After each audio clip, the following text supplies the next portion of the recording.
உங்கள் சிந்தனைக்கு சில மணியான செய்திகள். நீங்கள் தெரிந்து கொள்ள வேண்டிய சில செய்திகளை உங்கள் சிந்தனைக்கு விருந்தாக சொல்லியுள்ளேன். கேட்டு நீங்கள் பயனடையலாம்.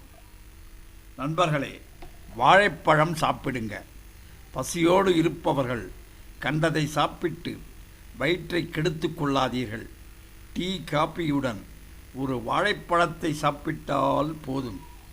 இதை அமெரிக்க டாக்டர்கள் சொல்லியுள்ளார்கள். வாழைப்பழத்தில் சூப்பர் கலோரி சத்து உள்ளது.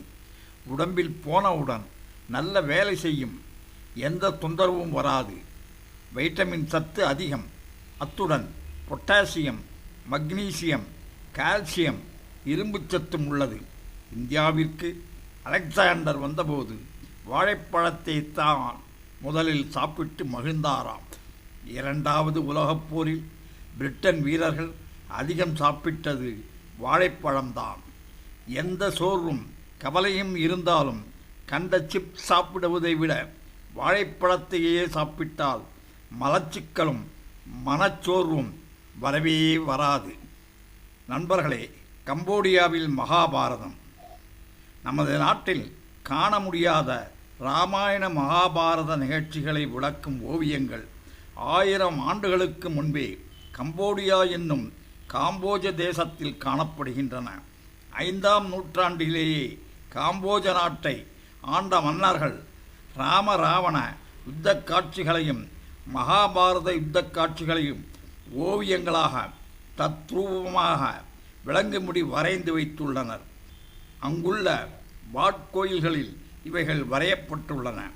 கம்போடியாவில் மட்டுமல்லாமல் அருகில் உள்ள Vietnam, Laos, Thailand, Indonesia, Burma போன்ற கிழக்காசிய நாடுகளிலும் 1400 ஆண்டுகளுக்கு மேல் இராமாயணமும் மகாபாரதமும் அந்த நாட்டின் இதிகாச காவியங்களாக திகழ்ந்துள்ளன.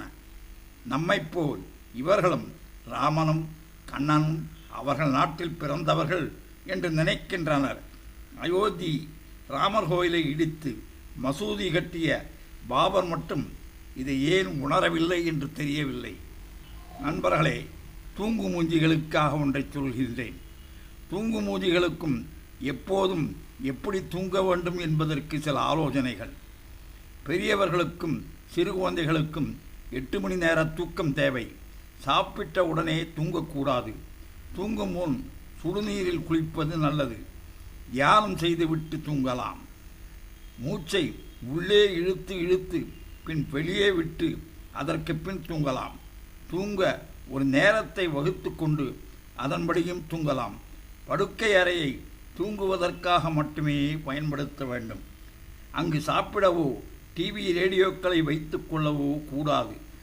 தூங்கும் வழிகள் எத்தனை இருந்தாலும் அதிகம் தூங்காதே தம்பி, தூங்காதே, சோம்பேறி என்ற பெயர் வாங்காதே என்று நாம் சொல்லிக்கொள்ள விரும்புகிறோம். மேலும் பல நல்ல செய்திகளை உங்களுக்கு தொடர்ந்து சொல்ல இருக்கின்றேன். நீங்களும் தொடர்ந்து கேளுங்கள். நன்றி, வணக்கம்.